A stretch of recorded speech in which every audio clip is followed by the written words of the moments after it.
Welcome to another segment of Beyond the Grassy Knoll.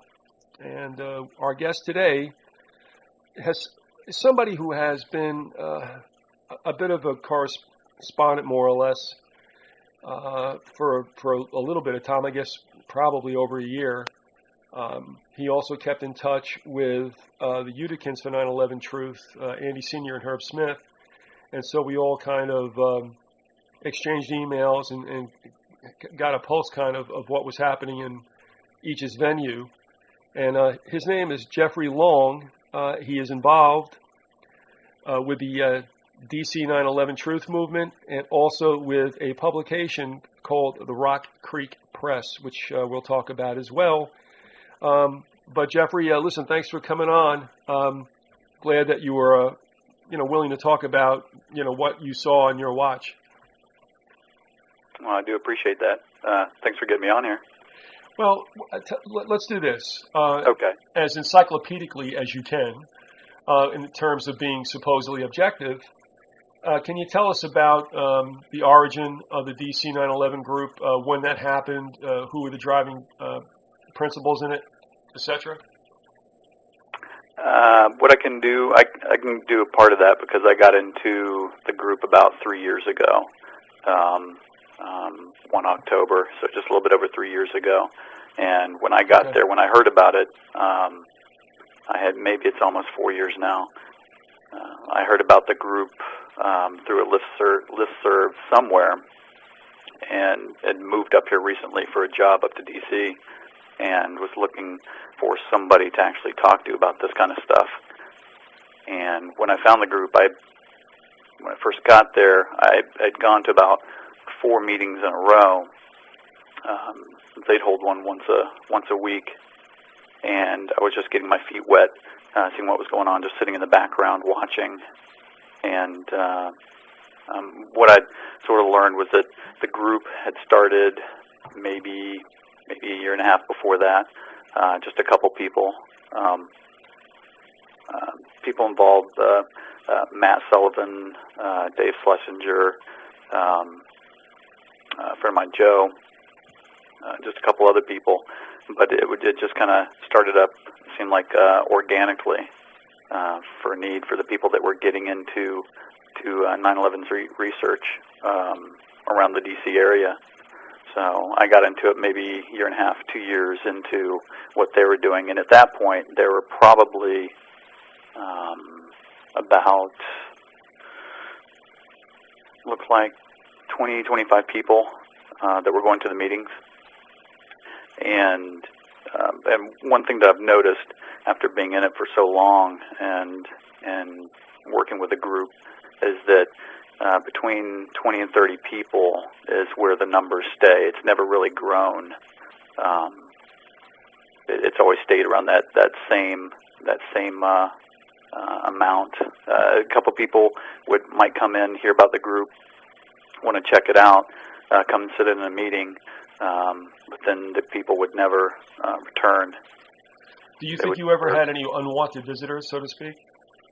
Oh, well, yeah, definitely. I mean, that part is just too easy. I mean, it'd be one thing if you were doing a 9/11 group out in Iowa and getting a couple of Fed trolls coming out to watch over, infiltrate your group for the most part. But here, it's probably as easy as, one Fed asking another, if he wants to go grab a beer after work. He's like, no, actually, I got to go downtown and infiltrate the DC group, see what it is that they're doing. Can you tell them by their, we know they all have government issued clothes for their job. It's usually, the blue blazer and the gray slacks. Do they have any kind of, and I'm saying this tongue in cheekly, but do they have any kind of government issue casual clothes? Can you pick them out by their Izod shirts or what? That would be the easiest part. But it just seems like it's definitely more the personality, the stories that they build, the way that they act. I mean, when you start getting into this stuff and you start really researching back into the Martin Luther King days, the COINTELPRO programs and the stuff that they're doing, you see some of the same things going on. And I mean, one thing from the outset when I joined the group was to let them know that I've got an old intelligence background from way back during the Cold War. Did that for 6 years. And I was working for all the creeps because it was like a joint intelligence center overseas.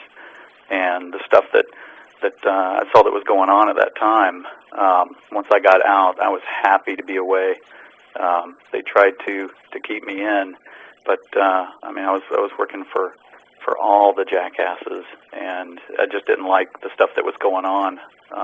Seeing it from behind the scenes and being involved in some of these Mockingbird programs and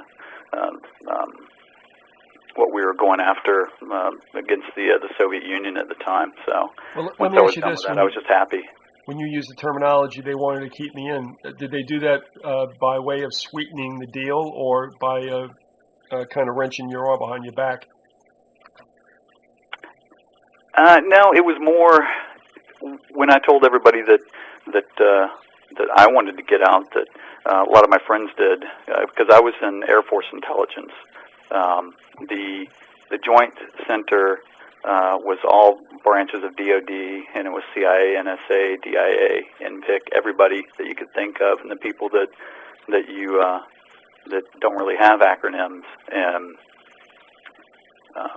they just thought it was absurd that anybody would do anything like that and want to leave it all behind. All I wanted was my GI Bill, the money for school. That was the whole reason why I went in. And I went in as a graphic designer, went to their design school and some intelligence stuff out in Denver, and that's all I wanted to do. And then they kind of sucked me up into an intelligence role and told me that I was going to be working in Germany and to not get comfortable with what I was doing there at that school when I first got into the Air Force. That school meaning out in Denver? What's that? When you were saying to get not too comfortable with that school, is that the one that was out in Denver? Yeah, okay. Yeah.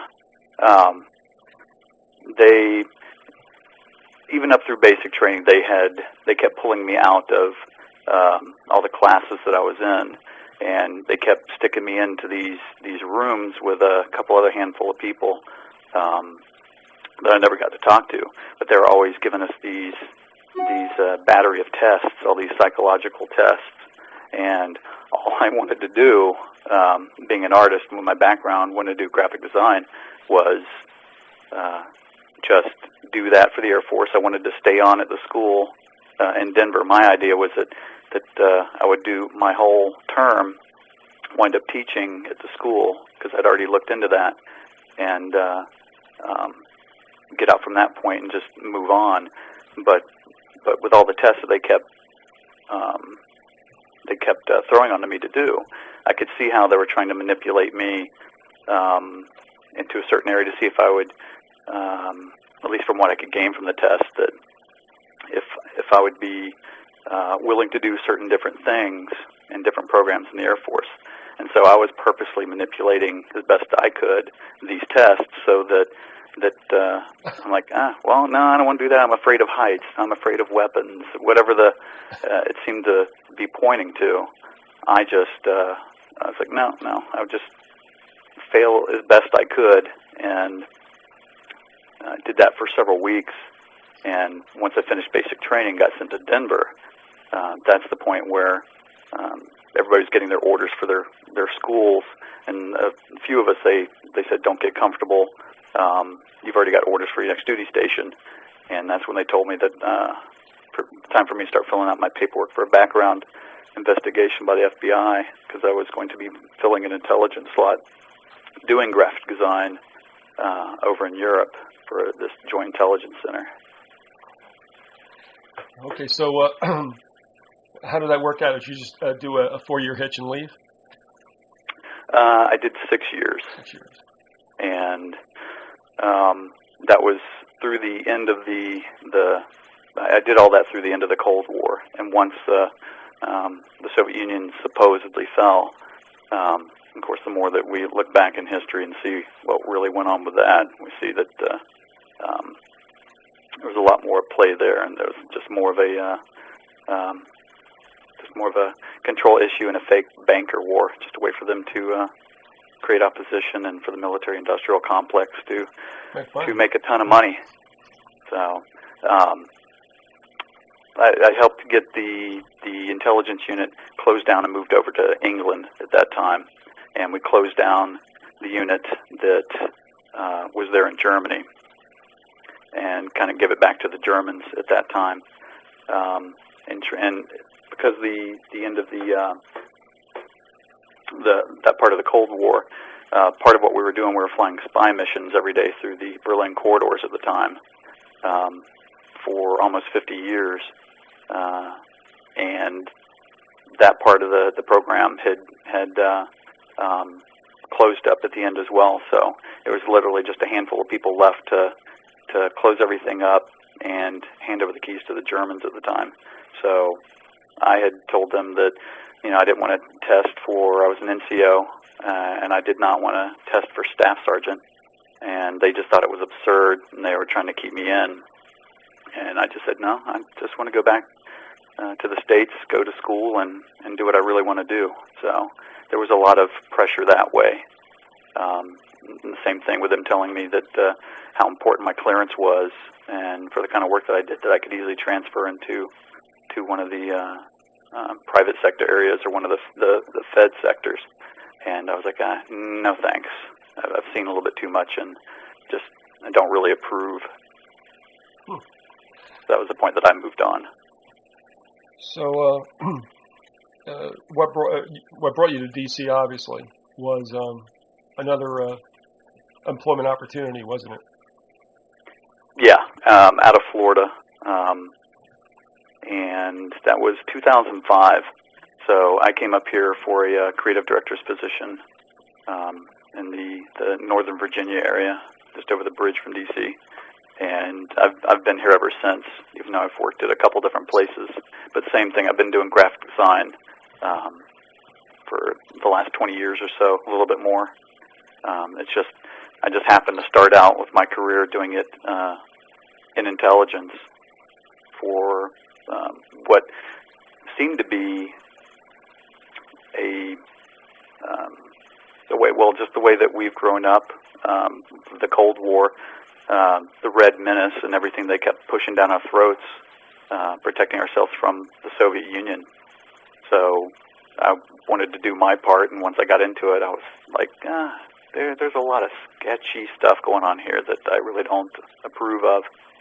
Because I would sit there in the mornings in the secure skiff reading message traffic, and instead of reading the paper in the morning, I would just read what all the agents reporting in were doing in their operations around that theater, the European theater, Russia, Middle East, Africa, and I would get the unadulterated content, and that was exciting to read at the time, especially for somebody so young coming out of the orange groves in Florida, to be reading all this message traffic. And that's when I started seeing some of these operations being reported in New York Times or Washington Post, different publications, a couple months down the road, and I'm like, oh, okay, that's how they're trying to explain this thing that went on. I'm like, there's just no way. That's where I could first see the components of all the manipulation when it came to the Mockingbird components, and then some of the propaganda that I was designing to go back behind the Iron Curtain at that time during my stint over there.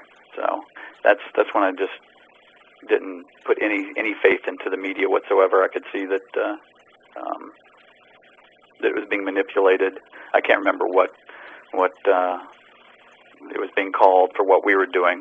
They weren't calling it Mockingbird, but that's when I just kind of turned around and said, I don't want to be a part of this kind of stuff anymore. So I mean, that kind of dovetails into questioning everything about 9/11, and eventually getting into working on the Rock Creek Free Press, the paper that we put out that goes across the the nation. So the most of it we put out here in the different metro boxes around D.C. and there are subscriptions that people sign up for and get the paper to disseminate that kind of news. So I don't mind. I like focusing my attention on that end of it and working on a real newspaper that's just kind of sticking it to the regular media, and especially watching how they're folding up tents left and right. That is, if I remember, that's a broadsheet, isn't it? I mean, it's a pretty substantial newspaper. Yeah. Oh, it would be much larger than the 8 pages that we put out, but what keeps it that size, mainly for the amount of time put involved, but also the mailing, to keep it under specific mail guideline pricing for the paper to go out as cheaply as it does, because the paper is specifically funded just through subscriptions. People spend $20 a year, and they'll get it mailed to them. Okay. And through those donations, it's what kind of helps pay for the paper. Okay. Matt Sullivan, who created it, put some of it out of pocket into the paper itself. And if it goes any larger than the 8 pages, then there's a huge spike in the price for it. So it just, since we don't accept any advertisers with any kind of funding, everything is just pretty much out of pocket and through subscriptions. All right, how many issues do you endeavor to put out a year? I mean, are you looking at 50 to 52, or? That would be nice. It started out 3 years ago, doing it every 2 months. Okay. And last year, at the beginning of the year, it went to a monthly edition. Excuse me. So if it would be nice to go twice a month, or even if we had real funding to be able to do it weekly. But at that point, you'd have to bring in some pretty big, deep pockets for something like that. Yeah, because that's a full-time operation, and obviously, it's nice that people do things out of voluntarism. But when you get to that situation, you got to have some people full-time and in on that all the time. Oh, yeah. I mean, I just remember your stories talking about what you were doing for the paper around there and how much time it was taken out. And here, between some of the group activities and then doing the stuff with the creek, that's just like a full-time process, especially for something that's not bringing in an income and people aren't being paid for it. It'd be nice to be able to grab the Rocky Mountain News, the Denver paper that just folded. Yeah. Be able to take that on, but I would love to be able to put this out as at least a weekly and crank the stuff out. Right now, I'm just trying to rework the website for the paper, because that was just kind of started out in the beginning when Matt put it together, and it was just kind of left to the side with just a couple updates here and there. Just not a very viable portal to go to get any information, because all the time involved was putting out the physical paper and getting it printed and having it shipped back and shipped across the country to where it needed to go. So at this point, I'm just trying to completely revamp the site with Matt and make it like a daily news portal for people to actually go to, because it would be nice to, from the point of getting one paper out and a month later getting the next paper out to the masses, there's so much that goes on in between, and getting some of those news items into the paper, by the time you send it off to the printer and get it back, so much has changed. It'd be nice to be able to get some daily content in there to fill some of the holes and get a lot more traffic and more people to actually wake up a little bit. And of course, it's a paper that covers so many topics. It's just not all 9/11 at all. It just kind of covers the broad spectrum of what all the creeps are doing with all the health aspects, how they're kind of attacking us personally, whether it's vaccines or water fluoridation. I mean, you name it. First of all, let me ask you at this point, because we'll come back and revisit the Rock Creek Press. Right. What is the URL? Is it rockcreekpress.com? What is it? It's rockcreekfreepress.com. Okay. All right. People can go check that out. And I want to also say, you just reminded me, too, that there is a part of you anyway that is kind of a watchdog with regard to allopathic medicine, and I'm glad you mentioned that. And I want to get into the DC 9/11 Truth Movement. But before we go there, I just want to ask you a take on this because, I'll just ask because I think I'll know the response. Did you see or hear or watch the news when it came out with the conclusion about 3 weeks ago that vaccinations have nothing to do with autism? I didn't see that portion of it, but it was being discussed through the DC 9/11 group. So I saw through the discussion what was going on with it and the absurdity behind it. Oh, my! And the thing is, I've known personally some people who really don't want to believe in conspiracies. And that doesn't mean they're false. It means that there's something nasty going on in secret, which, of course, the world is full of, and who would rather not deal with that. But through what they saw happen to a child compared to what happened to other children, et cetera, had no other choice but to come down on the fact that their child was vaccination injured, Mm-hmm. and are completely confident that that's where it came from. So, at any rate, to me, it's a slap in the face to all those people. I mean, this thing didn't come up with a bunch of wacky people. This is over time, and people wonder, where did this come from? And we don't have to go through the whole thing here. And for them to come down with the decision, no, there's nothing that connects it. To me, I don't know. It was just, it's like a sledgehammer coming down on an egg. You know what I mean? It's like, you bastards. So. Well, the part that people forget is just months ago, Supreme Court with that one couple.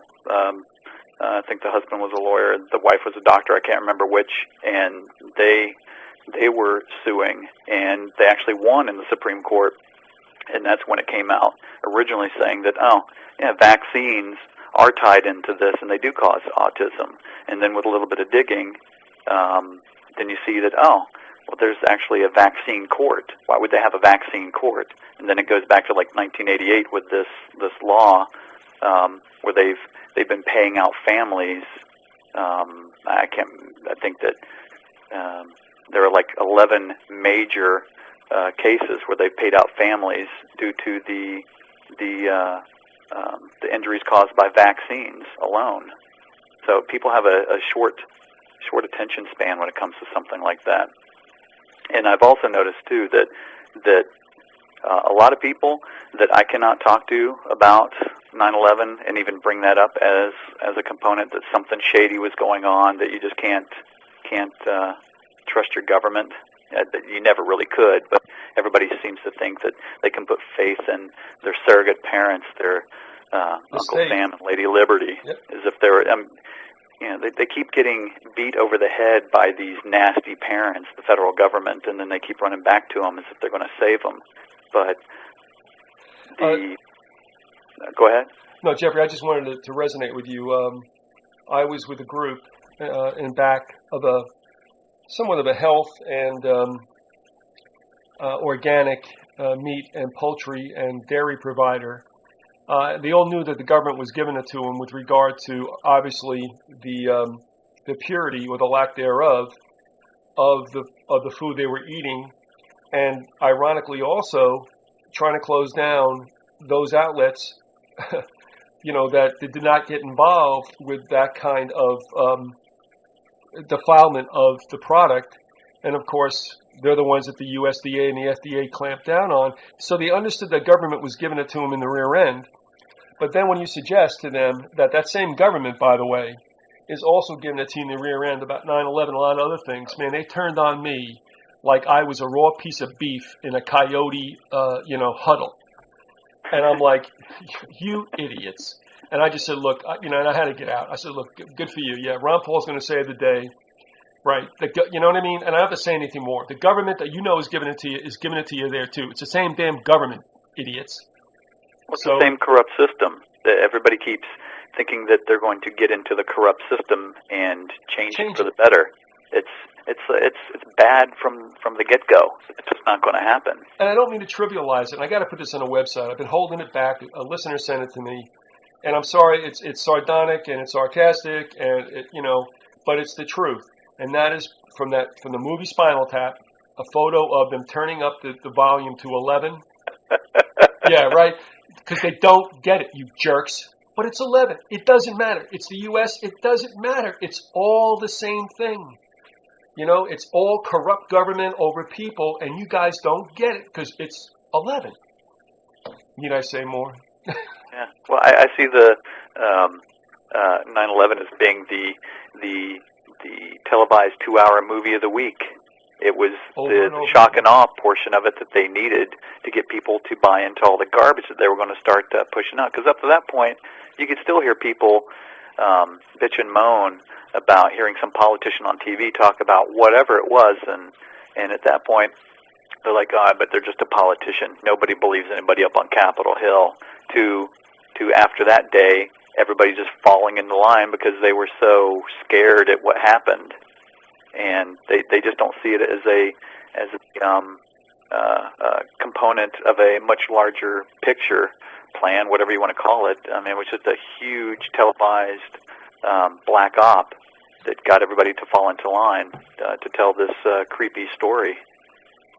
That with what we're talking about there about the health issues, like I was saying before, that one of my best friends that I used to work with in intelligence back when we were very young, and great friendship for 20 years, traveled the world, running around, and the health aspects, the DVDs I give him of those, talking about vaccines and some of these other things, he gets. But when I tried to show him something about 9/11, and have been for the past couple years, he's just like, get that out of my house. He just does not want to see it.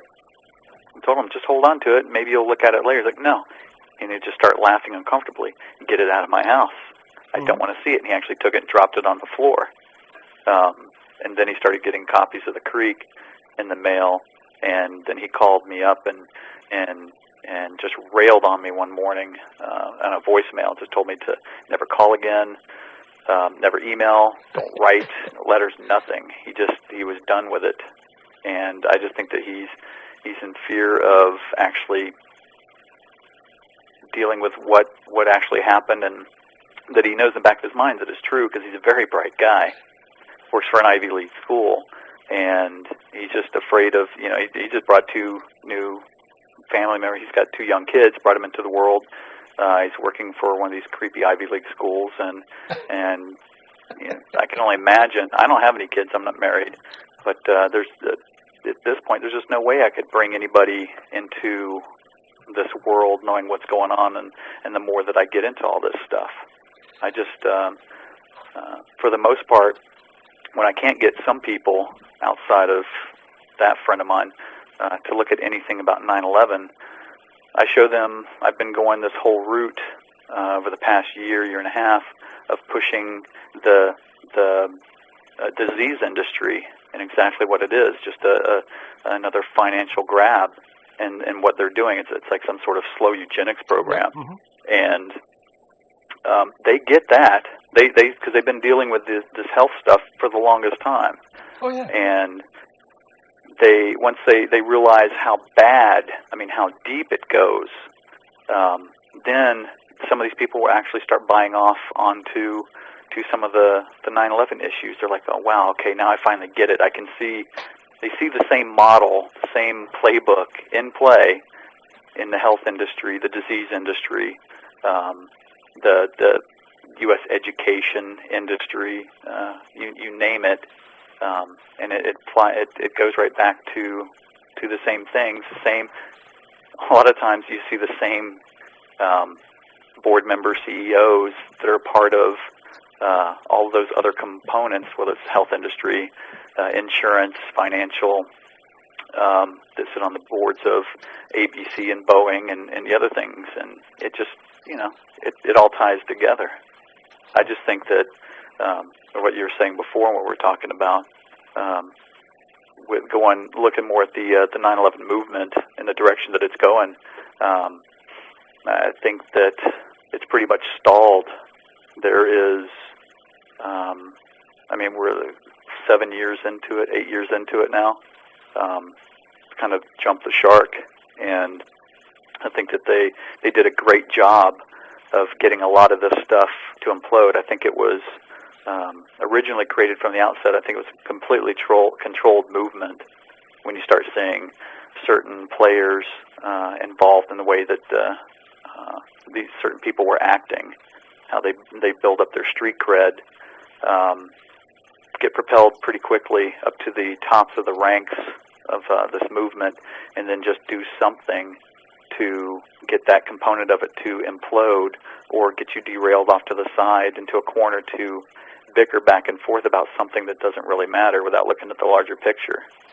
And it's, to me, the more that I look at everything on the outside of it now, having looked at, because I've been looking at 9/11 stuff, getting into it heavily since about 2003, and I started to have an oh shit moment as it was actually happening today, watching them replay the towers coming down. I had a friend visiting from Germany, and I brought her into the kitchen. I'm like, come here, look at this, as they keep doing it. It's like, look, it looks like about every 10 floors in these windows from this angle, you can see these bright flashes going off. I'm like, this building's coming down. It's being imploded from the inside to make sure this thing comes down.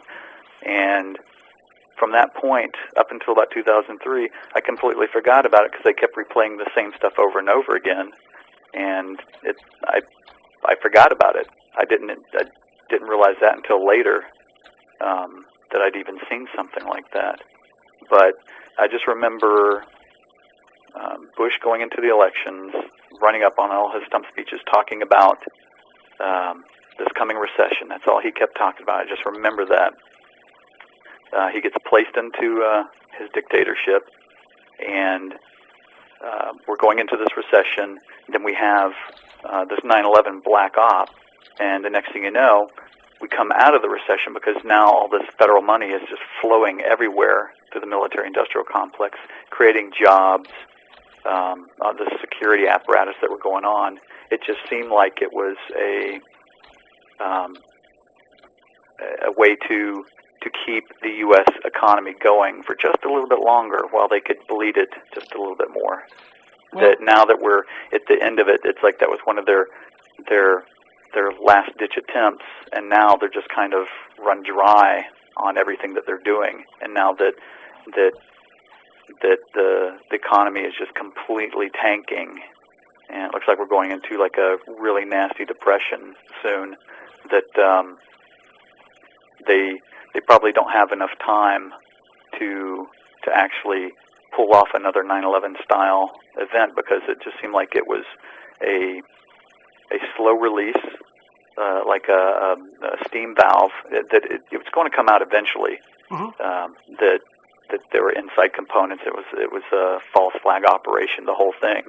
But now that we're so screwed in this economy and with what's going on, that once they finally say it on the air that it was an inside job, or however you want to say it, it's not going to matter anymore, because people are going to be standing in bread lines, trying to get something, trying to find food. There's not going to be any work, so they're really not going to care at that point. So it just kind of seems like it worked to their advantage. Yeah, and of course, as we move away, the time does have its effect of really dampening most people's,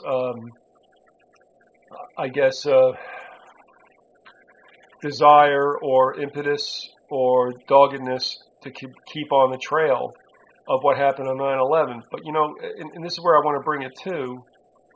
One of the things that I objected to, just personally, when they started talking about 9/11 groups, calling it an inside job, my feeling was that means it's like a Bush thing. And I'm thinking to myself, people, it's not a Bush thing.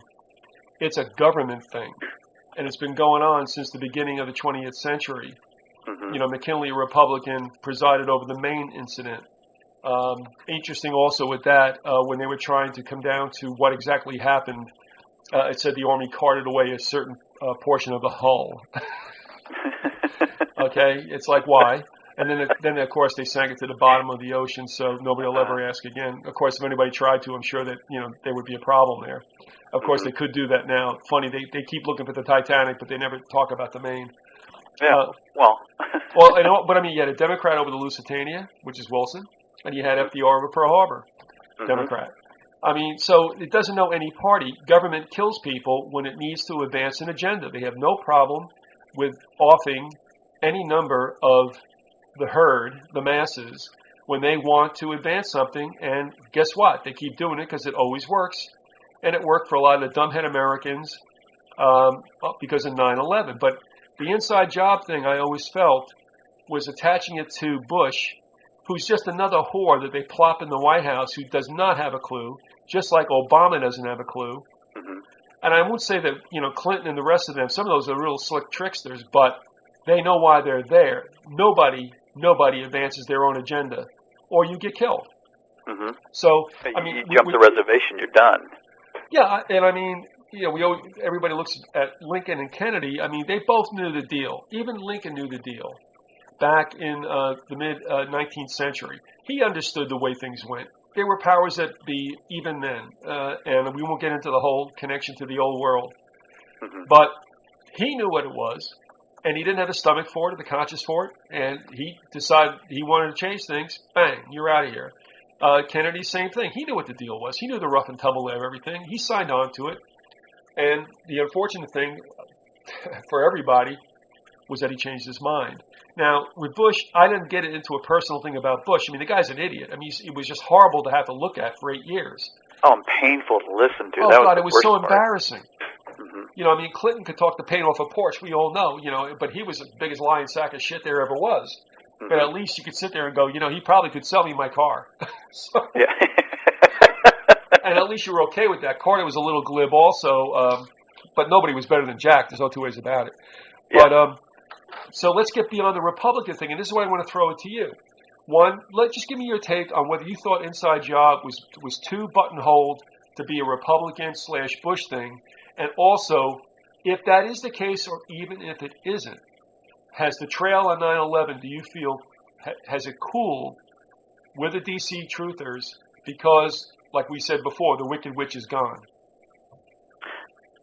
It's with many different components. That for me, I've always hated this inside job term. People, most of the people that you see in the movement at the time over the past two administration runs for those 8 years, everybody was always trying to push it off onto Bush. And I'm like, when you look at the bigger picture, there's just no way that monkey was ever going to be able to do this. He had a lot of family involved in this whole thing, but I think that from the outset, I mean, his father is brilliant.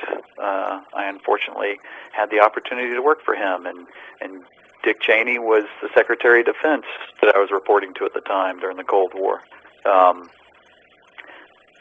Same thing with Clinton.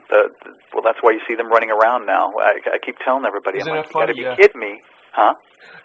When you got Clinton and Bush going around?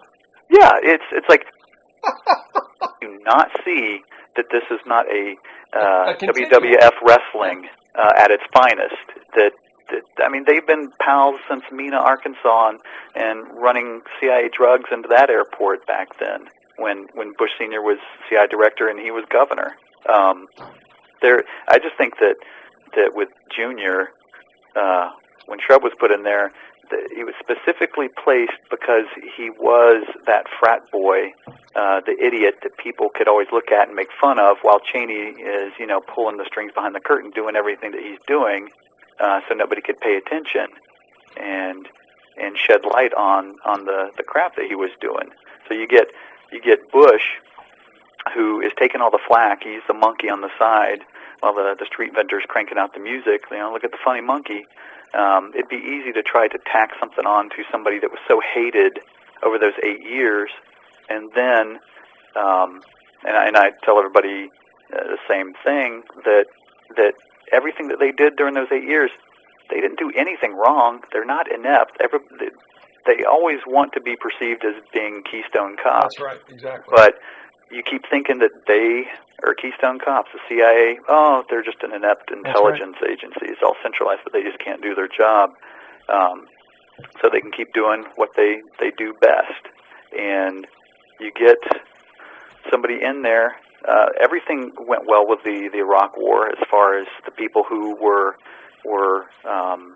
taking control, making tons and tons of billions in cash, just completely decimating the U.S. economy and putting in their security police state. Everything went fine for them. So you create this window where all the liberals are just seething at the Bush administration, and then some of the Republicans with the what you've seen from the Patriot movement, and then you get the savior that comes in, Obama. Yeah. Oh, he's going to save the world, and so it's like you've got it set up perfectly to where the Olbermans and the other people who were attacking so hard, which I think that those kind of people were just put in place to kind of stoke the fires for that kind of hatred, that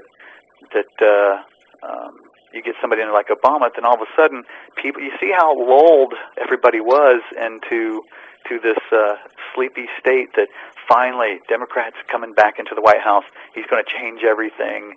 All the liberals are going to calm down and think that they've got their savior, and God forbid should you bring up anything about 9/11 and some of the other problems that were going on, then they turn and look at you as if you're some sort of pariah, like how dare you?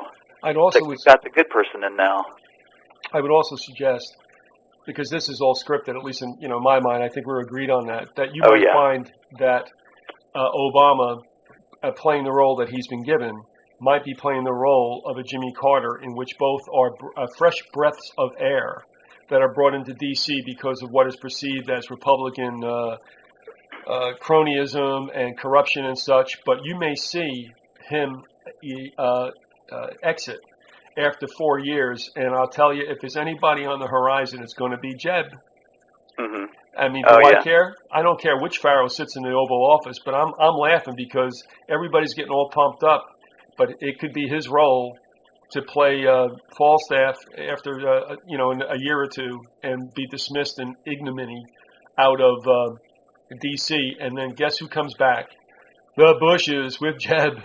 Yeah. Well, it's a constant good cop, bad cop scenario that they keep playing. Yep. That's all that it is. So, you get everybody pissed off and angry at one, and then the other guy comes in, and he's going to smooth things over. But they're still working for the same organization for the same goals. It's just, who hasn't? I'm just amazed that when you see something like this faux presidency thing with 9/11 and on all these other operations and black ops, that if you're still watching TV and you've ever watched an episode of Law and Order, I mean, they lay it out for you, how to do an investigation and how to come to the proper conclusions. It's like people figure out when they're watching TV, but as soon as they pull back from the boob tube, they don't apply it to real life.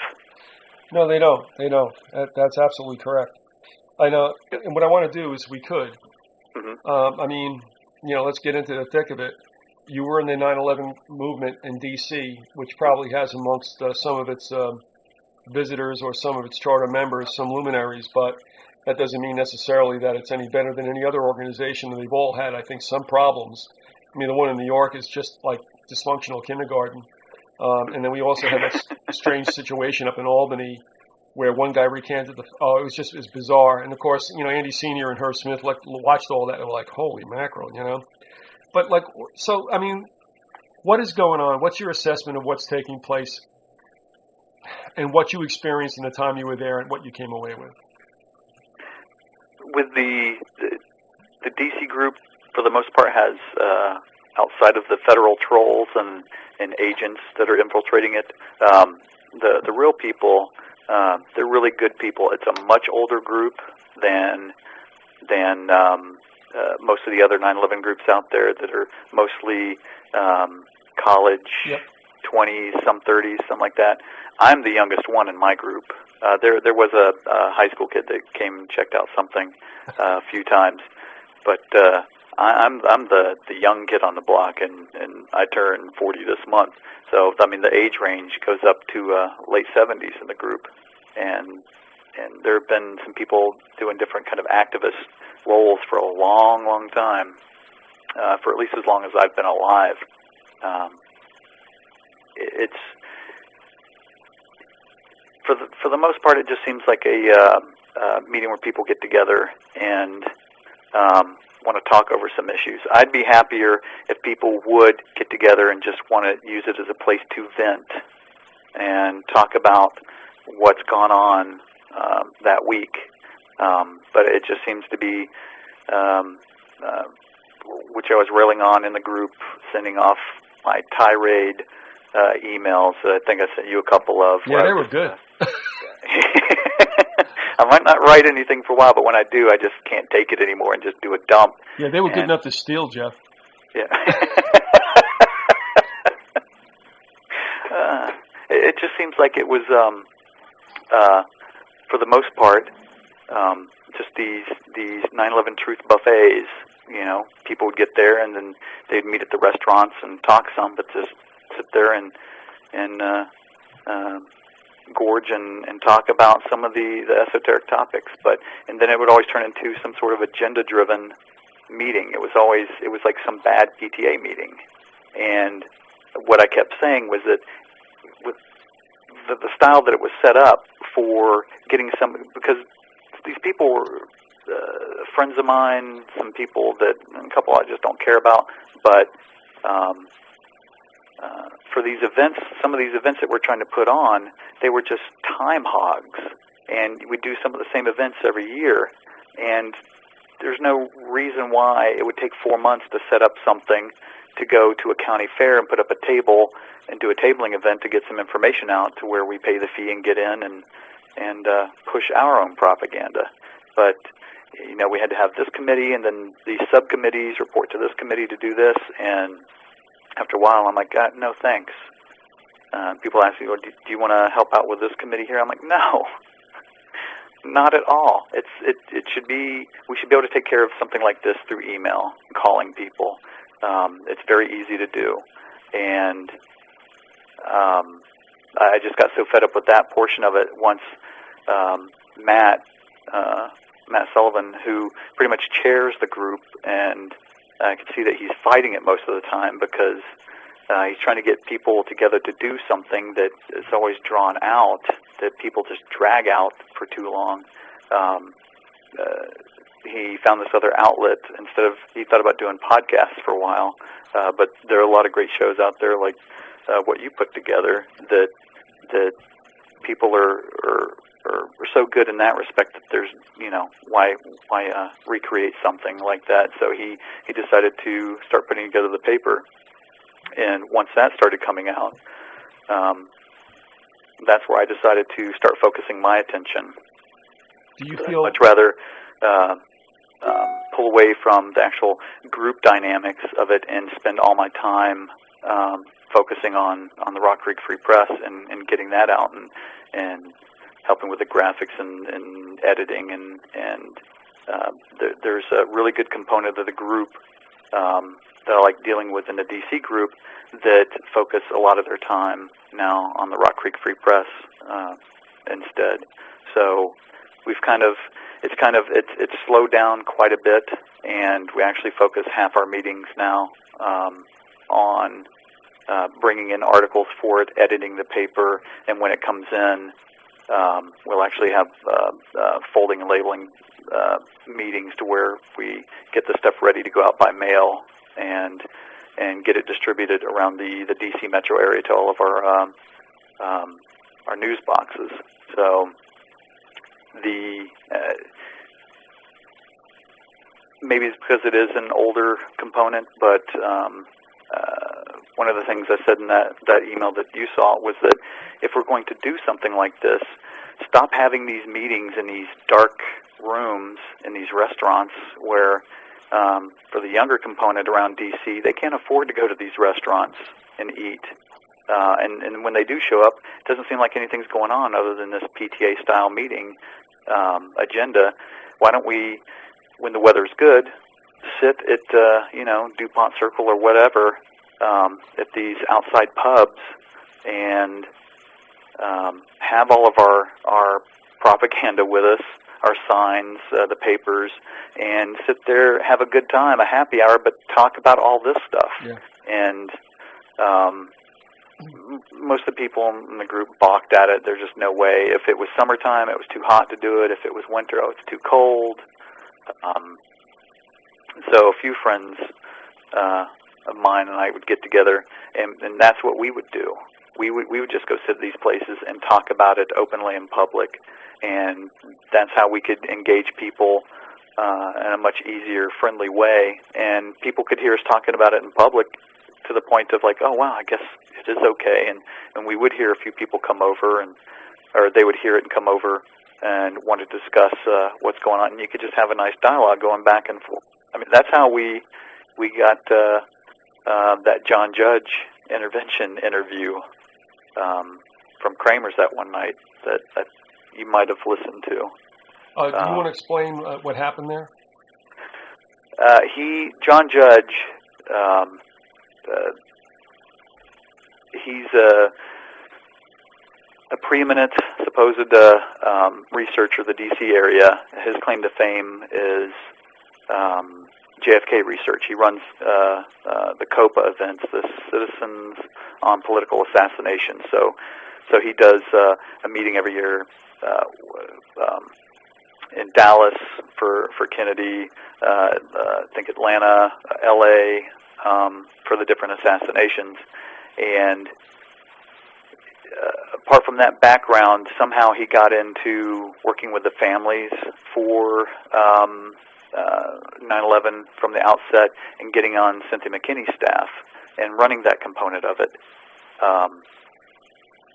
So he came, I can't remember if he asked or if was invited, but he came to one of the Truth Buffet meetings that we had at one of the restaurants and was going to present a way of creating some sort of Open Records Act, kind of like what he did for the Kennedys, the Kennedy Assassination Records Act.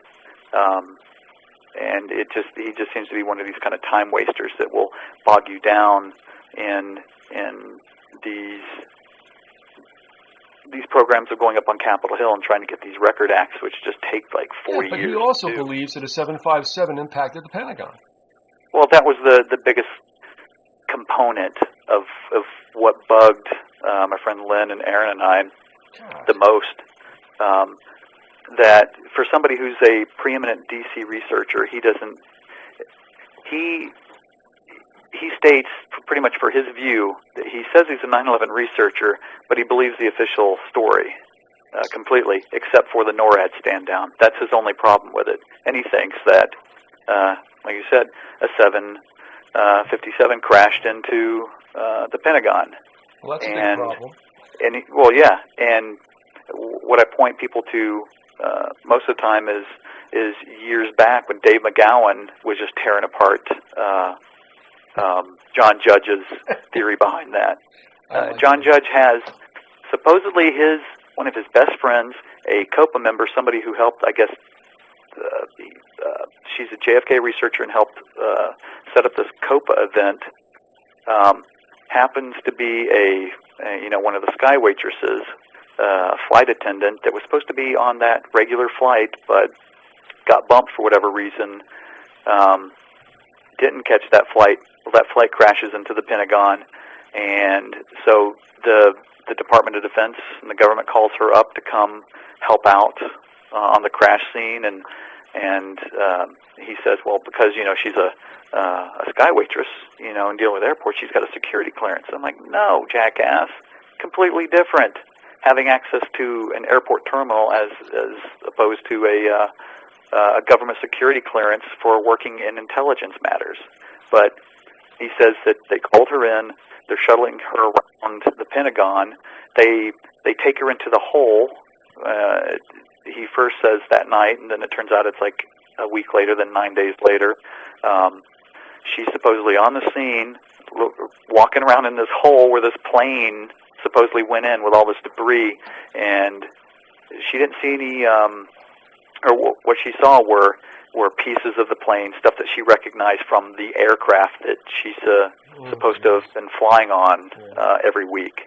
And then they start showing her autopsy photos of the people that were on the plane, and supposedly she had seen a severed arm in one of the photos, and it had some bracelet on the arm. Yeah, of some friend of hers. Like, oh my gosh, that's my friend. There's confirmation that this thing crashed into the Pentagon. But for somebody who seems to have this access, and the government's going to call her, this JFK researcher claiming that the government killed Kennedy, they're going to call her into the Pentagon and have her confirm that this aircraft crashed in here, but she won't talk about it at all, except at one COPA event back, I think 2002, something like that. But he will not provide any information on her full name, won't show a pay stub that she actually did any of this stuff. I mean, his stories are just absurd. And two of the members in our group, long time friends of his, activist friends, questioned him on this once we brought it up to them, and they had a blowout because he just wouldn't answer any questions. He's like, I'm not going there. I don't have to answer these questions. And at that point, they're like, okay, something is definitely wrong here. And what Lynn, my friend Aaron, and I did one night while at Kramer Books down in DuPont Circle, it's this nice mixture of a bar and a bookstore, which is just fantastic. Good brew and great books.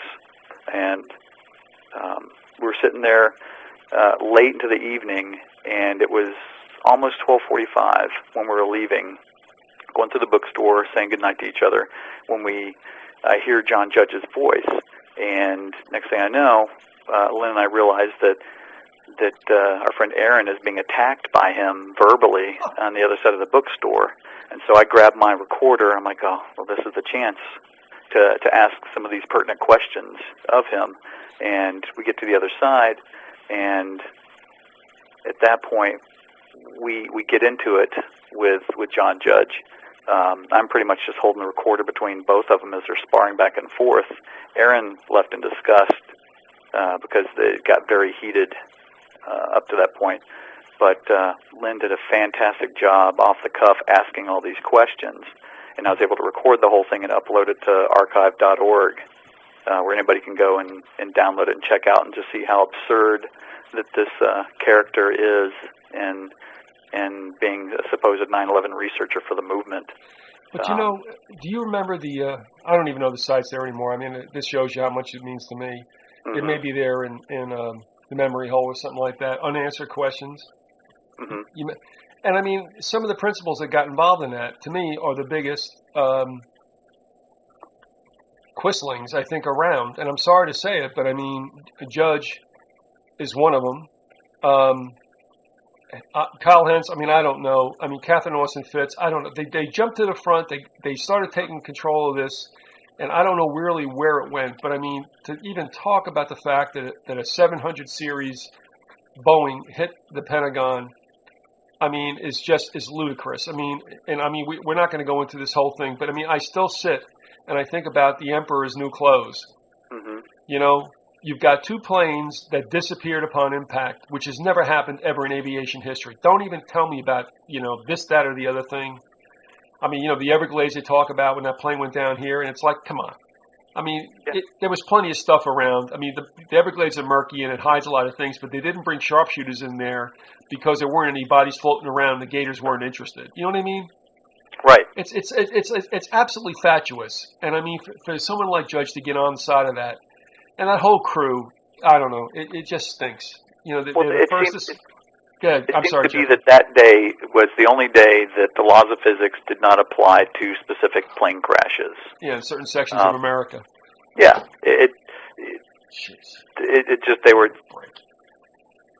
everything changed just for that day only. You know, it was fine up till the day of, and then the day after, as NIST seems to like to think. But that day, physics just didn't exist the way that we know it here on planet Earth. No, and what happened was they showed ad nauseum, and I hate to use that term because I don't want to disrespect those who died in that.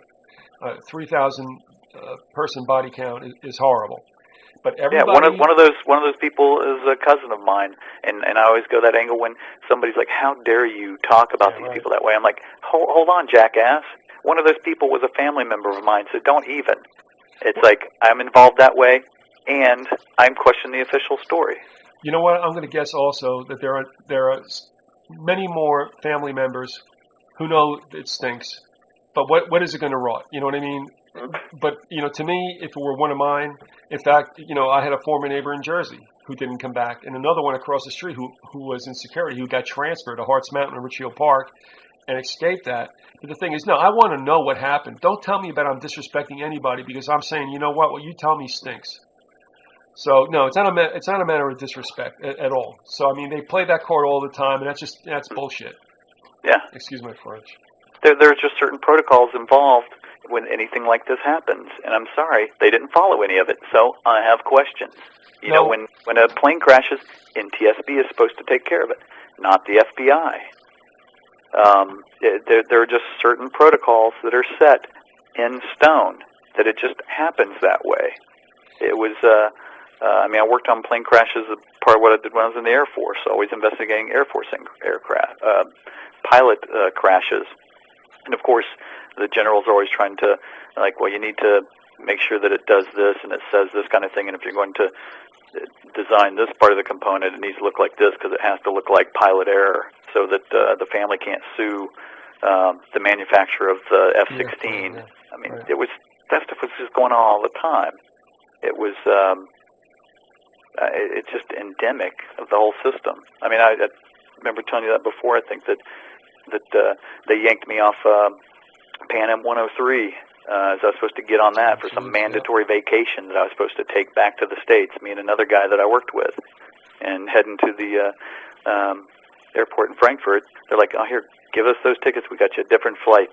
You're not taking that one." And I'm like, "Well, everybody at home is expecting me to come in on this flight, so instead of Frankfurt, London, New York, down to Orlando, now I've got a direct flight to Florida." And I couldn't call anybody and tell anybody because we were literally leaving, and it was just so odd. And so when I get home, everybody's freaked out because they think, you know, I'm like a ghost walking in the door because they're watching it on the news that the flight that I was supposed to be on had crashed. So they're just, when a plane crashes, there's just debris. They're just, you know, there are physics involved. And they just like to change everything. Listen, everybody's perception. Everybody forgets how things are supposed to work. Anyone can go to any sites, some of them are government, about aviation air crashes through 5-6 decades. Try to find one that atomized. And we're talking about planes, and of course, I don't want to rehash old stuff, but we had that Russian airliner that dropped in the Ukraine a couple of summers ago. 35,000 feet, dropped like a brick, stuff all over the place. Engines, plane parts, unfortunately, bodies and body parts, no problem. And then you're led to believe that in Shanksville, a plane fell from about 1,500 feet into that crater, and it all just went down the magic hole. Right. And of course, in the Pentagon, you have a plane with 2 6-ton engines, one down each wing, where it hits the building, and these wings fold in like blades on a Swiss Army knife.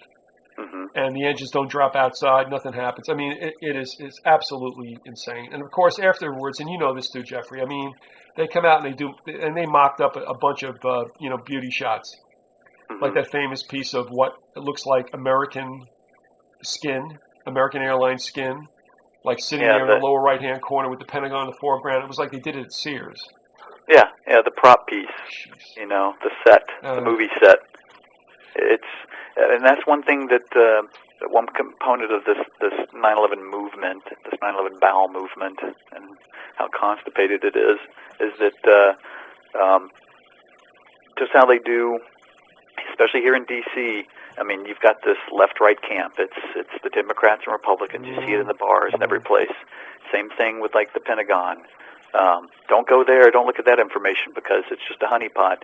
And then you've got this left-right component, whether they're like, oh, no, it was a plane crash there. No, there wasn't a plane that crashed there. Oh, no. And then they just keep going back and forth, talking about missiles and the other things. And then you get somebody like Craig Ranke and Aldo with CIT That's right. who get on, they come out from L.A., and they grab cameras and microphones and start knocking on doors. They're doing real investigative work and put together some great documentaries and all these eyewitnesses who say, well, actually, no, the plane didn't, we saw a plane, but what we saw doesn't conform to the government story. And then the whole left-right camp, all of a sudden, they get together and turn and start fighting these guys, just going, no, you guys are crackpots. It just, you just see that it's a fake fight. It's like the mafia. You've got all these competing families who have no problem shooting each other, controlling their space, New Jersey, New York, wherever. But when push comes to shove, when they're being attacked from the outside, then they join forces and turn on you. And it, just with all these different areas, same thing with the Shanksville, with the towers. There's always this left-right component. You can't have a third party in there with any kind of other information. It's just because you're a crackpot, and then that's what brings out the trolls. And you can, it's so heavy on 9/11 Blogger. Talk about a dead site. That is nothing but controlled by these either feds or these blog armies, these boiler room blog armies. I think I sent you an image of one corporation that was advertising that no matter what side of the argument you're on, they will argue it for you in the blogosphere. You give them the information, and then they'll just go trolling through the net on all these sites and just attack people and create this kind of dissent and whatever it is that they have to do. As long as you pay them, they will sit there and fight your fight for you through the internet. See, that's the sick part, is that somebody's going to profit off that. That's where it gets sick. Yeah. That they're going to profit off this kind of situation. And we're talking with Jeffrey Long, and he, I guess, is still somewhat a member of the DC 9/11 Truth Movement. He also was involved with the Rock Creek Free Press, which is a positive note in all this. But, I don't know how you feel about this. I'm just going to bring it up to you. If you don't want to touch it, that's fine. But I wondered also if that group has suffered from the visitation of certain luminaries who I think are also full of dung. You want to pick up on that? That would be a yes, I think. Yeah, I mean, you could just go off a list, and I could just pepper with some of it. Excuse me. But we should tell the folks, Jeffrey, that you and I did have a summit meeting on one sultry summer afternoon on dirt roads with long neck Coronas between our legs in my pickup truck. With a nice Florida setting sun. That was awesome, wasn't it? Sandy roads. Oh yeah, that was a good time. And I did that just to give you some I guess, mental respite. But believe me, you're one of the only two people who ever survived a visitation with Vyzygoth. Well, actually one, because the other one, Terry from Rochester, I've not heard from again. When you had that one bad experience in the cabin. That was strange. Yeah. But good old Terry is out of Rochester, and he came down too, and we got famous down here in Elena Lakes, and I've not heard from him again. So I was glad that when you got back and everything was okay. Mm-hmm. All right, enough of that. More stories later. Go ahead. Yeah. But yeah, there are many fishy types that I've seen come and go, and anytime you bring up any of this kind of stuff, people like, you're gonna piss off a lot of people who think you should be naming names and dropping turds into the punch bowl. But at this point, this far into it, there are people who have come, stirred things up, and then just dropped off the radar. And that's the whole thing with any kind of movement where you have formed meetings and you have hierarchy, and these kind of things should be grassroots, and that's what I love about what Herb and Andy are doing. They're just two guys in Utica, They just put up a blog and they go out and they talk about this kind of stuff. That way, they can't be infiltrated. It's just a couple guys just discussing their things. Anytime you create an organization, that's just perfect for the intel side to come and infiltrate and try to control it from the top down, or as I see it, like they've done with Operation Gladio and a few other components, or what I think they did with Al-Qaeda, you start it from the get-go. You create the terrorist organization from the top down. That way, everything that you bring in, it's a total control mechanism. So there are no surprises, and you can control the release of information. Exactly. But there's several people. I mean, you could name off a couple, and I could just give you. Well, I'm some going to, because the two stories. I don't know if I'll take the first. I don't know if you had such an experience with him, but he went up and just got everything all roiled up in New York. And I think he's a phony, mainly because he spent a number of years writing books that whacked Daddy Bush and Son Bush. And then, of course, like just out of the gate, started whacking Obama. And it's like, well, what really is your purpose? I mean, so what's the solution, Webster? Well, dealing with Webster is like with like any professor that you'd have in any class. It's like no matter what you could say, it doesn't matter. They're right about everything. And I've had dinner with them a couple times through the group. We different times lived there, but in Wiesbaden, Germany, where I lived, he lived. He worked on the same street that I lived on for a while, where the base was, where he was doing some publication work at that time. But I've given him a ride home before. But every time that I do talk to him, it's like we've never been introduced before, and I don't know with him whether it's ego or it's the bad side. I have no idea. Is it different? With some of these people, their ego is just so thrown out there in the forefront that they're either acting like an agent, or they're just a big jackass with a huge ego. And either way, the purpose is served for the other side. Do you think he ever divorced himself from LaRouche? Really?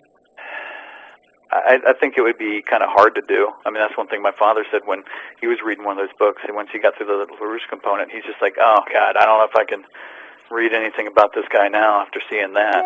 Mm-hmm.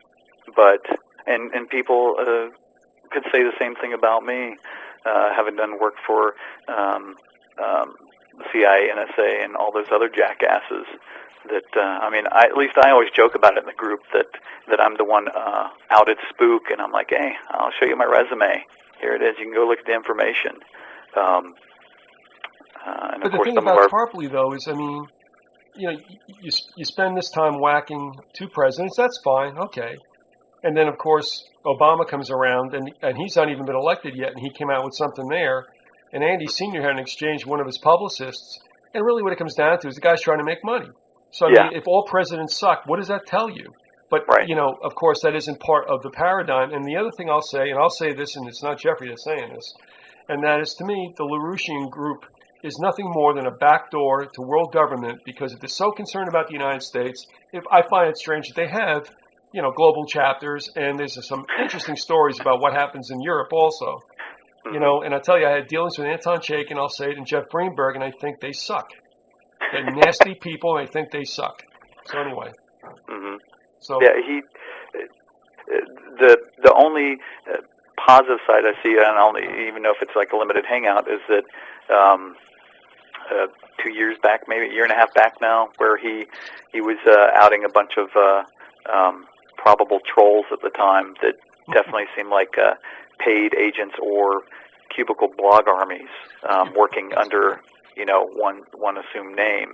And then all of a sudden, that's when the hate was sort of turned toward us in the group, and then these same groups are the same people on the blogs that attack the Rock Creek Free Press now for not being a specific 9/11 only newspaper that we talk about all these other components. So it's pretty glaring at this point that there are so many of those paid agents out there that you just don't know either way. So it's either agent or huge ego. I could say the same thing about Jones. He's just got Alex Jones, such a sketchy background. He's kind of untouched. I mean, he puts out a lot of information out there, got a lot of people to open up and look at a lot of stuff going on. Excuse me. But again, it's like ego or agent. It's once you get that high up and you're being funded, you don't know where the money's coming from. But either way, you have the same effect of helping out the wrong side at certain points. Well, I think the point is that yes, some money and support has been definitely injected there because, and again, I don't mean to go through this territory, but real quickly, I stopped listening to GCN. There was no RBN at the time because really bad network. The really bad network and the garbage can network. But I mean, he just got to be. Listen, I owe him a debt because he got me thinking. But there came a time when I'm like, something's not right here. But still, it's all right. I just thought he was very rude, and I got sick of him just stomping over guests he was supposed to interview. Like, Alex, I'm listening not to hear you, but them. In fact, Matthew Tartaglia, who was a U.S. Search and Rescue member, whom Alex had on, stepped all over that guy so badly, and I wanted to hear what he had to say, that I actually, hunted him down and got him on just to say, look, just tell me what you couldn't say on Jones's show. But, what happened also is after I left listening to them in 2004, all of a sudden Jones, who knows that government is corrupt to the bone and cannot be redeemed, all of a sudden gets behind Ron Paul, and I'm like, what is this about? Mm-hmm. And then I realized, no, man, something's up here. Something's up here. And I hate to tell people this, but you know what? I don't know what to tell you. You have to make up your own minds. But if you believe this, then understand that you're in deep sneakers and you better find a way around it. And that is, government is corrupt no matter what administration's in there. It's been a joke. They've been playing a dog and pony show for us forever. And if you don't get it now, you never will. And if you want to sit there and believe that somehow, some way, the cavalry comes down and saves you at the last minute, good for you. Ain't going to happen. No. Also, I just want to mention one other thing. I'm sorry, Jeffrey, I don't want to step on you, but let me get this in real quick. Okay. There's a website with regard to what we would call predictive programming. It was begun by an Australian by the name of John Valentini. It is imagining911.blogspot.com. He started to collate images from movies prior to 2001 with very curious references visually to 9/11. Some were in dialogue. I had gotten some also, but I gave them all to him and let him run with it. My only point is, one of the things that really struck me, because I didn't see the movie when it first came out. You remember Fight Club? Oh, yeah. You remember the last scene? Where they were just blowing up the credit card financial district, yes. Yeah, right. And how do those buildings go down? With Whoops. well-placed internal explosive, controlled demolition style. And that's not the only one. I mean, there's, and I still get them. I mean, people say to me, well, if that, you can find that with any kind of numerals. I'm going, well, just show me. Yeah. And nobody fesses up. Everybody pops off and nobody produces the stuff. Nobody ever. It's easy for them, just like they do with the pundits. They'll throw it out there. It's like, well, you show me some other aspect of it. It's like, I don't have to. I have these questions. You need to prove your side. It's like there's something screwy with the story, and I'm just asking questions.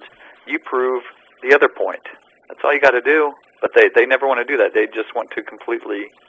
No, they want to pull you down, but they won't do anything as far as research goes or anything that might obviously counter their cognitive dissonance. And I know it's horrible. I understand that.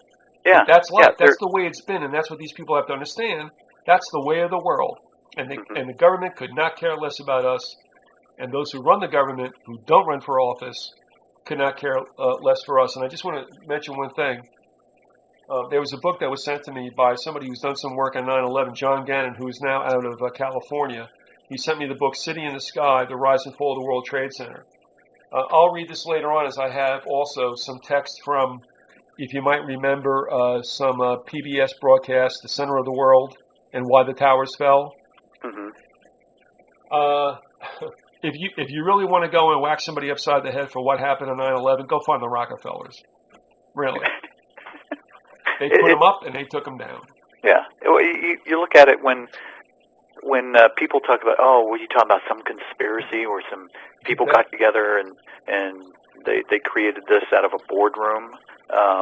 Like, well, yeah, that's where these people sit, and they always sit in boardrooms, and that's where they do their daily business, and usually in secret.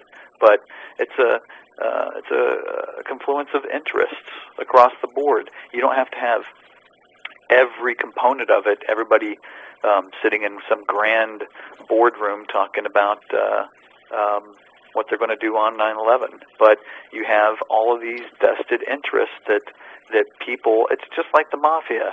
It's just, everybody just wants a little piece. Everybody's like, oh, well, I could help out with this component of it because, I'll get this. Having those towers come down serves so many purposes that the shock and awe for everybody on TV, blaming it on the fake boogeyman, bringing down those elephants in the middle of Manhattan, which were so outdated, where nobody was even renting space in it, really. It was practically empty. I mean, it was just, they were dinosaurs. And so they're just making the money off of it through the financial scam, through all the insurance, AIG and everybody else. There are just so many different components where any sociopath that's a part of those groups, the CFR and everybody else, that they just start talking about it and like, oh, wow, I could do this component of it and make this part of it. And then at the same time, nobody's going to turn on each other. I mean, this whole thing that you'd have to have so many people involved to pull something off like this. Somebody's going to talk. Well, we've seen there have been thousands of people who have talked about it, but when you have these same board members controlling the media, it's not going to come out mainstream. So Ma and Pa America is not going to buy off on it because they're not going to hear anything about it until they do hear it on mainstream. On the side of, did you hear about these crazy, wacky 9/11 conspiracy theorists and their aluminum hats? That's the only time that they do bring it up. Honestly, I would say the formula for conspiracy domination is real easy. Corner the money, corner the information outlets, corner the government, and you're in. Because after you corner the government, you avail yourself of their military. And that is the history of the United States in the 20th century. And that's it. That's easy. That's how they did it. And you can look at Morgan, Carnegie, and Rockefeller as the main proponents on this side of the Atlantic, and the Rothschilds on the other. Yeah, it is a conspiracy, and that's the way the world runs, folks. But, of course, those same conspirators have brainwashed everybody into hearing the phrase conspiracy, and now in their minds, if they were to write down the definition, would say false rumors. Would you agree? Yeah, I mean, it was a couple of those guys, I can't remember the names, they coined the term conspiracy theorist. It was the mid to late 50s at some point, where they immediately threw it out there and then just started tagging it with all the negatives. Well, I'll tell you what, that's interesting, because I did see it pop up in 1964 in response to a book written by two gentlemen, not Woodward and Bernstein, called The Invisible Government. And I went and I took a look in Newsweek at the review of the book, and they called them conspiracy theorists. But remember, that was born also out of the JFK situation. If you found it back in the 50s, that's even richer. So, I mean, either way. Well, from what I'm remembering, this was just right at the tail end of the 50s. It seemed like 57, 58, in time to get that ingrained in time for that Dallas Dog and Pony show. And also the whole fake missile crisis thing. Right. Which we lived through and believed it was very real, but to me it was still a show that faked brinksmanship, but of course wasn't really there. And so, yeah, you're right. And I tell you what, so I'm glad you mentioned that, because I can only trace it back to 64, but the fact that it might have occurred within 10 years earlier is only to show folks that, and this happens all the time, you start saying things to people that they don't hear on or see on mainstream media or in print media, and the first thing they go is, oh, well, you're a conspiracy. No, stop right there. Okay, stop right there, because just because you don't get it from mainstream news or information outlets does not mean that it's not true. There is a conspiracy, and you better wake up, because that's the way the world's been run for like millennia. Hmm. And Well, the that's reason why huh? that's why we saw within the first 2 hours of that 2-hour movie on September 11th, they immediately started pushing the Al Qaeda angle, and certain few people came out of the woodwork that were just all of a sudden these authorities, these pundits, talking about the backstory on all this, and you're like, well, how do you know this already? Yeah, If you don't already have it script. They had no idea. The whole intelligence network had no idea this was going to happen, and within 60 minutes they had all the perps. Mm-hmm. No interviews, no going into backgrounds, no arrests, and they had it all down. Yeah, we had somebody in the group. His mother, well, sort of sketchy guy. His mother, friend, worked with some guy in some political campaign somewhere. Who this guy turns out to be at this point, chief of staff for Obama in his office up on Capitol Hill, and I think he had just been tapped to be one of the Democratic forerunners on that side through that whole show. And so he got us a meeting to go up there. He pulled in a couple of us. It was our friend Lynn, Dr. Laura Chamberlain, a couple other people. There was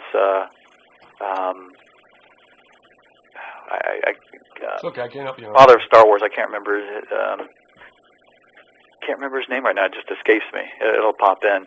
But there are about 6 of us in there up in Obama's office, and we were there specifically to talk about 9/11 issues and show them a few things. And of course, Obama was too busy to meet, but he had his chief of staff do this, and so we get in there in this meeting room, and we show him just a 3-minute clip to start off. I'm thinking of Dr. Bob Bowman. Okay, I got you. That's who. So we go to show him this chief of staff this 3-minute compilation, all just about World Trade Center 7, about that aspect of it coming down, and I think at the time we also showed the Jane Stanley video of how she reported how it collapsed 20 minutes before it actually did. And so this guy was floored. He thought he was going to have us in there for 10 minutes. He goes back, talks to Obama about something, because he's got to go off on some junket somewhere, comes back in. He keeps us in there for almost another 40 minutes as we're showing the stuff, and his mouth's on the floor. He had never seen any of this stuff before. So, of course, he says he's going to take it to him and try to get something done. And this whole time I'm like, it's not going to happen, I was there part of it because I was asked to come along. But at that point, I'm thinking, this guy's going to be propelled forward. And since he's already been picked by the Democrats to be a part of this dog and pony show, there ain't no way he's going to touch it. No. Even if he was JFK-like and was going to jump the reservation, it's not going to happen. But then you look at who his handler is with Brzezinski, and it just all the stuff falls into place. You're just not going to. He's just a puppet. Yeah, and in the financial crisis that's been contrived also, but is very real and hurts very much, has also done much to keep anybody from trying to importune Obama about 9/11, and it's not going to happen. It's not going to happen. One thing I did want to ask you about, one person, because we talked about it, and he makes me hurl every time I hear him talk, and that is Fetzer, Uncle Fester. Oh, God. What is his deal? I just don't trust the guy. I definitely think that he's opposing forces. This other friend of mine that talks to him all the time, she's put it up to him, but it's like, everybody thinks that you're this way. Why are you? Fetzer thinks that Obama's going to save things, that he still believes in this left-right paradigm. I'm like, how the fuck could you? You actually believe that you're supposed to be this professor and a conspiracy researcher, and and you had a radio show, and with everything that you know that's going on, and with all the Judy Wood stuff, Oh, God. you're going to believe in the left-right paradigm of that WWF wrestling faux match. But if you think about it, how much different is it from Judge? They both did decent work on the JFK thing.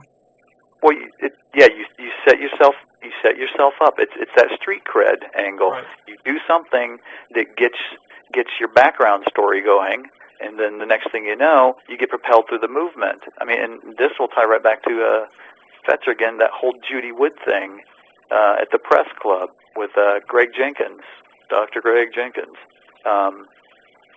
It's that right there seemed like a whole setup. And I think, like what I mentioned to you before, it's that you give the most credible person a little bit of the good information, 80% bad, and then they run with it, and then you give the bad one the complete opposite. Well, where, go ahead. No, what I want to ask you about, let me get this straight. Yeah. Jenkins is the individual who's in that YouTube with Judy Wood who looks like absolutely befuddled by what Judy's telling him. Yeah. Dark hair, glasses. Yeah, physicist.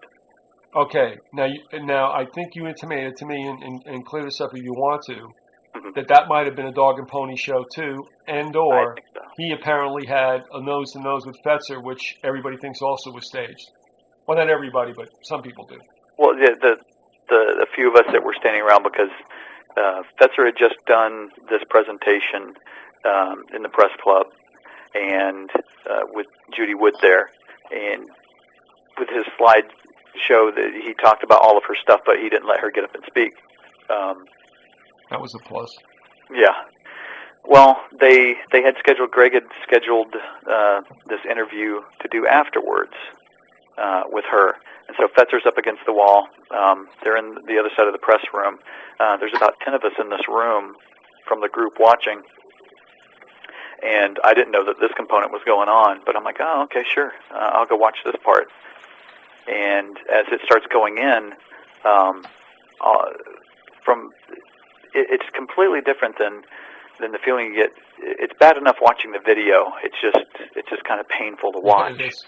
But in the room, the tension got so high. I mean, you could just feel it in the room. Everybody was just looking at each other, just going, "What is going on? I just don't get this." After that part of the interview was over, and unfortunately the cameras had stopped rolling, with the girl who was filming it started packing everything up. Fetzer comes over and immediately gets into Greg's face, and they just start having a huge argument, or they're screaming and spitting on each other. And Greg at one point gets up, they're pointing at each other, bumping chests, like some sort of like stupid high school fight. And at one point, Greg smirks, and then Fetzer smirks, and they almost start cracking up, but then they gain their composure. And my friend Lynn and a couple other people over there, they're like, everybody's just like, "Wait, did you just see that? What the hell was that?" And then they get back into this fight. And so we're trying to figure out, okay, why were they about to crack up? That just seemed very odd. And they continued it. They supposedly had, we had somebody come over to break up this fight to keep them apart from each other. But then it carried over into the hall out front. And then later down into the main part of that lobby, they got into it again. And at that point, a few of us were like, this seems really staged. There's just something very bizarre going on. And that point, I just started to have a lot of questions because, again, with the whole Greg Jenkins thing, it just fits that model of street cred, build yourself up, and then implode somehow. And I'm sure that plenty of people in the group are just going to get pissed at me about this one. But he's just one of the people that it's extremely fishy. Very fishy, that I just don't trust. What would have been the benefit of those two having a fake brouhaha? Would that have been to support the fact that Judy Wood got it together? I think for one aspect of it is that with everything that everybody researches, just like with her particle beam stuff, that we know with Tesla, he developed the particle beam weapon back in the 30s that the government was very interested in. But you give a damaged person like Judy Wood something that the government is probably working on, might not have used it in that capacity, but you give her something that's very real to a damaged person, they put it out there.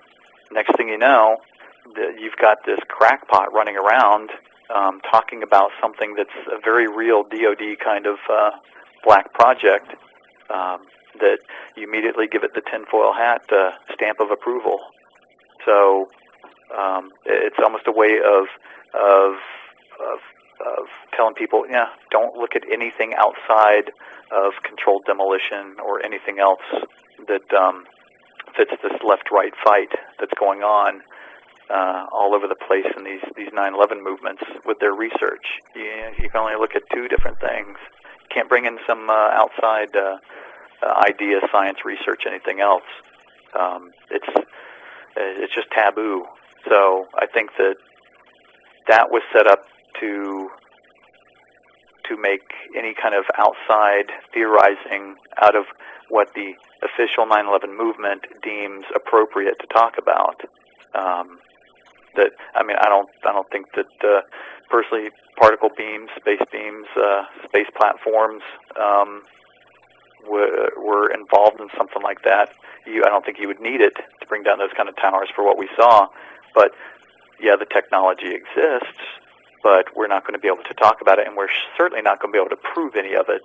So you just kind of make somebody look very bad to where you can't go back and even question it because it's always going to be tagged as, oh, that Judy Wood thing.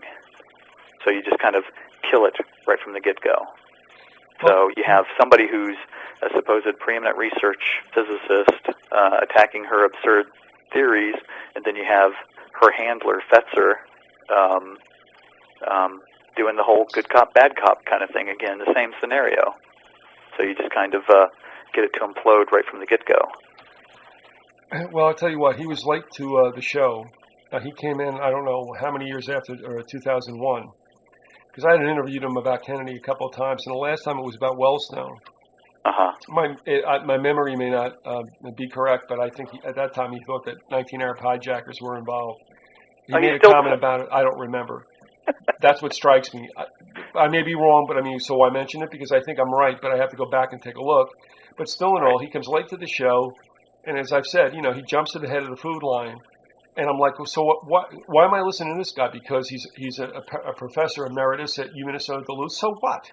Right. So right. what? And then he gets involved with Bowman in this ridiculous, effete, snobbish 9/11 Scholars for Truth with their Illuminous Torch logo. Great. And then he blows that thing up between him and what's-his-face, Jones. And I said Bowman. I don't think it was Bowman. It was Kevin what's-his-face? Ryan. Nah, it was the guy that's a professor in Wisconsin. Kevin Barrett. Yeah, Barrett.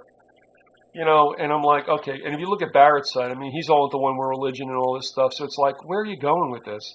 So, so Fetzer came in like a dervish, blew everything up as far as I can see with the scholars and this whole thing. And like, what good did you do? And, it's just that, yeah, you're right.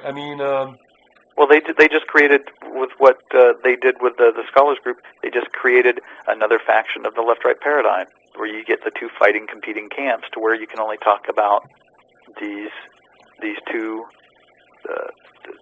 sides and nothing else. That a component of that ties back into the Greg thing, which I think I mentioned to you before. That here you have someone like Greg Jenkins who could be a good guy. If he is, I do apologize, but he's just fitting the mold, and at this point, I just really don't care. He, when I first started going to the D.C. meetings, he pulled me aside, wanted to know my background, just starts talking about his components, his background in physics, and starting to pull me into some busy work. He did the same thing with a group of the people with some of his research paperwork. It's like, here, I want to give this stuff to you guys so you can help me vet this information, and then they get all their names attached to the document, and so he publishes it. So if anything does go south about any of that kind of research, then there are all these people who are tagged as being a component of something very negative. So one thing that I noticed for his background, he's supposed to be a physicist from University of Maryland. At the time, he was just doing a stay-at-home dad thing.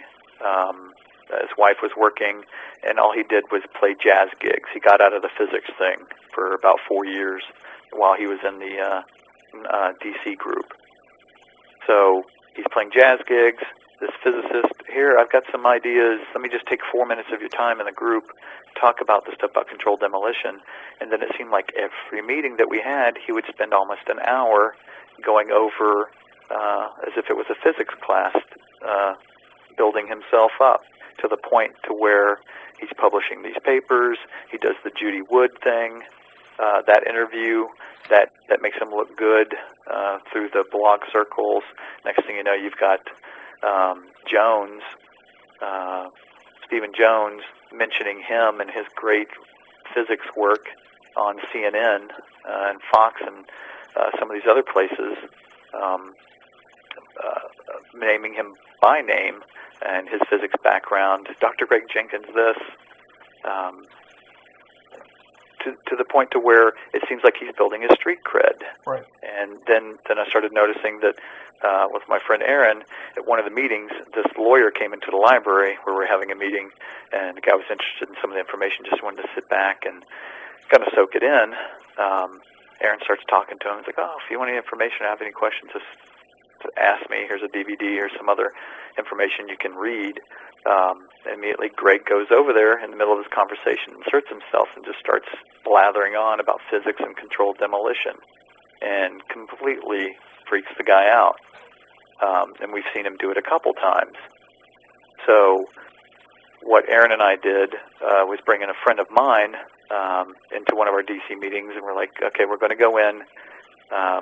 We think somebody's acting fishy in a certain way, and he's going to do these certain things. He's kind of acting out of the COINTELPRO playbook.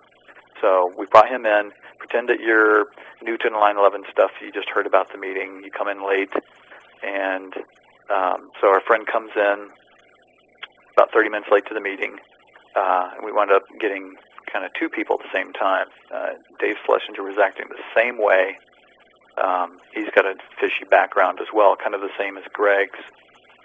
And what he does, he comes in, Dave immediately tries to get it from the table. He wants to get my friend's name, address, phone number, all the email addresses, all kinds of contact information, write it down, not even explain why he wants it, sit back down and just record the information. Well, Greg sees my friend come in after he's sort of been introduced, and after he finishes his physics speech, he goes, runs around to the other side of the room, grabs my friends, like, come on, let's go outside and talk. He runs to the street downstairs outside the restaurant, goes on for 2 hours about controlled demolition, the physics involved, about earth energies it would require to bring this, that, and the other down. And after that, he goes, well, that's probably enough information for you to digest right now. And my friend was like, well, I'll just come back upstairs and say goodbye to everybody. It's like, oh, you don't need to do that. There's nothing going on with this group anyway. You can just leave from here. I'll just tell everybody you said bye, but it's just not really worth your time. So he's doing everything possible to keep him from going back upstairs. And it seems like that's been going on for a while, that's why the group has never grown, because people sort of get sideswiped as they come in, want some information, and these people never show up again. And so that's why we did this with our friend, and so Greg did exactly what we thought he was going to do. And I had left the following week to go take care of my father in California. My friend Aaron goes back to the meeting. He's like, I just want everybody to know what went on last week. It was a little bit underhanded, but we just kind of had to do this and just kind of laid it out to the group. Greg, you did exactly what you thought we were going to do. We brought in this guy. He's a friend of ours. We brought him in sort of as a plant, which some people could see as being negative and shady, but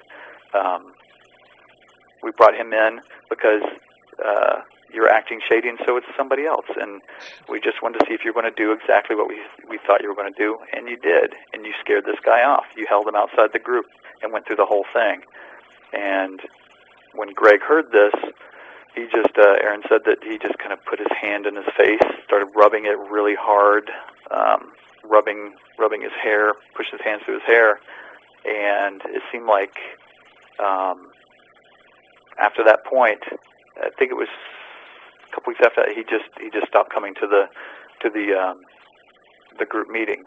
Oh, the meeting prior to that, which kind of led us into that, I got to at least mention that one part. After all this physics and research background that he was pushing through the group, publishing these papers through scholars and being mentioned on CNN, he tells the group at one of his last hurrahs explaining this stuff that he actually thinks that the buildings came down, as the government said, it was a gravitational collapse. There was enough energy involved for the building to pretty much completely vaporize. Because of the impact of a 700 series Boeing. Right. That whatever caused the building to start collapsing, there was enough gravitation for the computers, the floors, the concrete, everything to completely explode, be thrown out 600 feet, and the whole thing. And that point, everybody in the group just started standing up like, what the hell are you talking about? You got to be kidding that this was a gravitational collapse. Yep. And then he told Matt, he's like, I think you're going to have to change your controlled demolition cards because all that stuff's wrong now.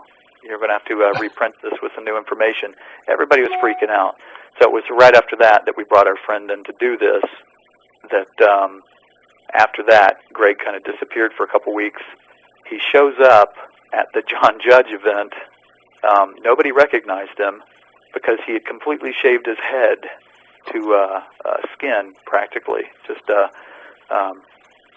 almost completely bald. And you know how long his hair and everything was, so nobody even recognized him. He sat behind a friend of mine.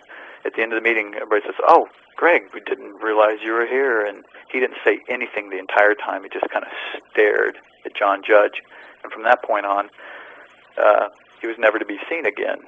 He chimed in twice in the email group during that year. But other than that, he completely vaporized and then wound up somehow, after doing 4 years of playing jazz and conspiracy research and being talked about heavily on TV, to getting a physics chair over at University of Maryland, talking to the next group of kids who are going to be learning about faulty science. So and when I try to find information about him on the internet, every time I pull up Dr. Greg Jenkins with his background in physics, I pull up this tall black professor who's teaching at Howard University in D.C. But there's just this huge gap where he just doesn't exist, where he's just kind of disappeared. So I have a huge problem with something like that, and I've talked about that within the group before. Some people roll their eyes, but then again, I'm one of the guys who brought in my friend to out a bad situation. And the other component of it is that Greg Jenkins is always, while he was doing stuff with scholars and publishing, he was always citing commentary and research in his scientific papers by an anonymous blogger that's always on 9/11 Blogger and all these other sites, somebody that goes by the name Arabesque, that nobody knows any information about. But for a scientific research sites, something like Scholars, who everybody has the bona fides up there, their background, their where they went to school, where they published their papers, their degrees, to have these people cite an anonymous internet blogger as an authoritative source in any of their papers, right? They're just, throws a huge wrench into the mechanism for me, to where I see that the whole thing is just a fraud. All right, now on a positive note, And no, hey, look, it had to be said. It had to be said. But you're telling me now that you feel your best bet as far as channeling your energies with regard to all that's happened is with the Rock Creek Free Press. Definitely. It's I think it's a great paper. It's Matt's baby. I've written an article or two for it. Like I said, I help out with some of the graphics and go there with friends to edit the paper as it's getting ready for a publication. But he started out something that is a great outlet, and it covers so many different facets of all the crap that is going on that it's heavy with the health issues. Yeah. Because it's an easy way. It might only have one or two 9/11 components in there, but when you get people to shake their head and go, yeah, see what the FDA is doing here, and Rumsfeld's doing with aspartame over here, or the vaccines. Once they get that aha moment that the government's screwing with them about their personal health, I think bringing down a couple towers is the easy part to get over. It's when they're injecting you with poisons, killing you off slowly to the point that you will live long enough to be able to have your bank account sucked dry for big pharma, but not long enough to where you reach Social Security age to tap into that component. Then Sure. they just then they've got you. And I know that every once in a while there'll be articles in there, the stuff that I'm just I'm not a fan of. One article was put in there, even though it was some good information. It was by somebody who I think is a known troll in the 9/11 movement.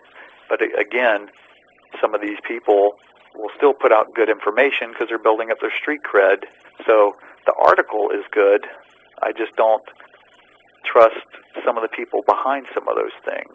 It's just there's plenty in there for everybody across the board, but you're not going to be able to make everybody happy all the time. It's just not going to work out that way. It's just not going to happen. Also, I'll just mention something too. The Fed's got another thing cooked up just to, for our well-being. And like Cool Hand Luke said, why don't you stop being so good to me? Take a look at HR 875. HR 875. Go to thomas.loc.gov, pop that in, and the Fed's going to expand their purview just to make sure we're not getting poisoned by truck farmers and fruit stands. So, that's a short version. But check that out by all means, because it's like I said, with the FDA, that's like one of the leading killers in America. Yeah, please check out those guys by all means. And of course, with this Death Administration. Huh? The Food and Death Administration. Yeah, and the Centers for D's creation, so. Mm-hmm. All right. Again, we've been speaking with Jeffrey Long, and he is with the Rock Creek Free Press. He's had a turn with the DC 9/11 Truthers, which probably will end as soon as this goes up. And you'll have a bullseye on your back, bro. Oh, yeah. But the one thing I want to ask you is, have you ever had a beer at the Hawk and Dove? I have. Okay. Nice, wonderful, seedy little place. That's why I called it home. I left the Hoover Building before I went to Union Station. I went to the Hawk and Dove. Oh yeah, and it's still around too. Imagine that. Hey, listen, thanks a lot for being with us. And if you have any more, any parting comment, by all means, I don't want to cut you off, but you got the last word. Yeah, not much to say. It's just I really feel good about what we're doing, putting out the Rock Creek Free Press. Anybody can subscribe to it. It's a free paper. We just ask that if you find it in your heart and in your wallet in this recession, to maybe donate $20 for the subscription. It helps cover the cost of postage, and that's it, because everything else comes out of pocket for printing out this paper, because we don't take any advertisers to fund this and actually muddy the waters, and there isn't really room for the amount of content that's put through the paper. And this is it was a great idea by Matt putting it out, and it's just kind of taken a life of its own. So I like spending my time with it.